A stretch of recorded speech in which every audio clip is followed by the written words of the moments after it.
The arrival of the winter solstice on Thursday marks the shortest day and the longest night of the year. It occurs at the moment the North Pole is tilted the farthest away from the Sun, and the solstice marks the beginning of the winter and the rebirth of the Sun. The solstice occurs in Des Moines at 10:27 a.m. Thursday. The term solstice is derived from the Latin word solstitium, which means sun standing still. On the winter solstice, the sun seems to stand still directly over the Tropic of Capricorn, which is 23.5 degrees south of the equator.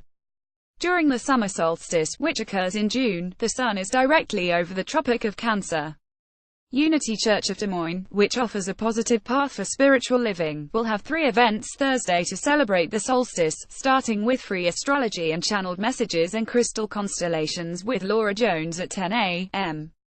at the church, 414 31st Street. In addition, a chakra balancing ceremony with Deb Jennings will be from noon to 1:30 p.m. Vibrations from crystal bowls, alchemy bowls and gongs will be used.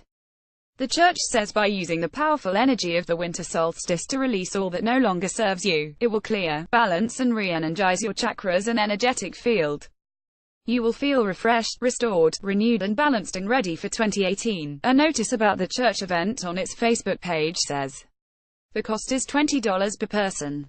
An evening rendezvous at 7 p.m. offers night sky support and guidance by Laura Jones. You'll walk and meditate among many big crystals arranged as the stars and planets in the solstice sky.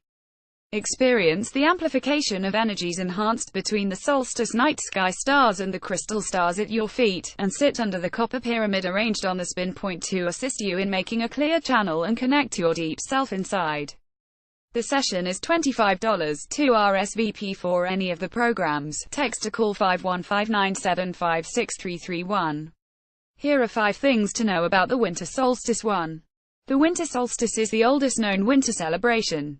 In ancient times, it was both spiritually and scientifically important and marked the changing of these. The best place in the world to observe the winter solstice is at the prehistoric monument Stonehenge in Wiltshire, England, believed to have been erected by ancient Celtic Druids to line up the exact position of the sunset on the winter solstice. 2. The winter solstice may explain why Christians celebrate the birth of Jesus in December. The Bible isn't specific about when Jesus was born, and some people believe the 25th of May have been selected as the date of Christ's birth by Pope Julius I to replace the ancient pagan Roman midwinter festival called Saturnalia with a Christian holiday.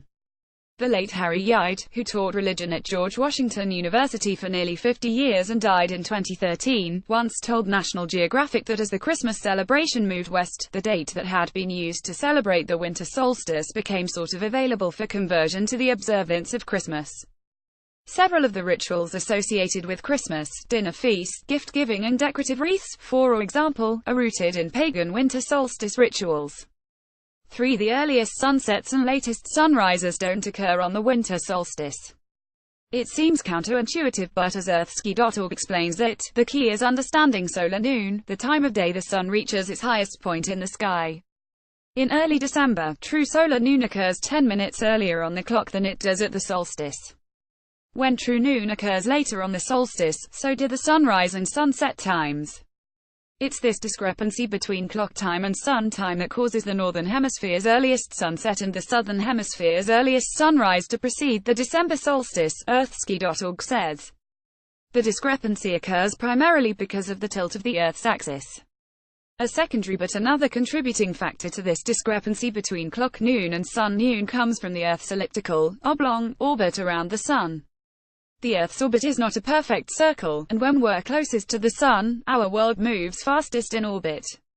Our closest point to the Sun, or perihelion, comes in early January.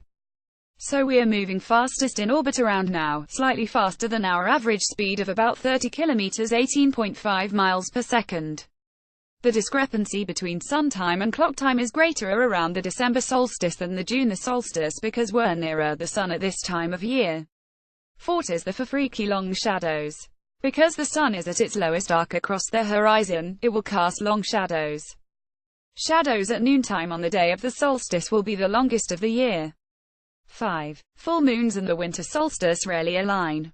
The Old Farmer's Almanac said that since it began tracking heavenly events and or changes in 1793, a winter solstice moon has occurred only 10 times. The next time it will happen is in 2094. To find out more about the winter solstice, click here. Ab Jim Moan, file photo.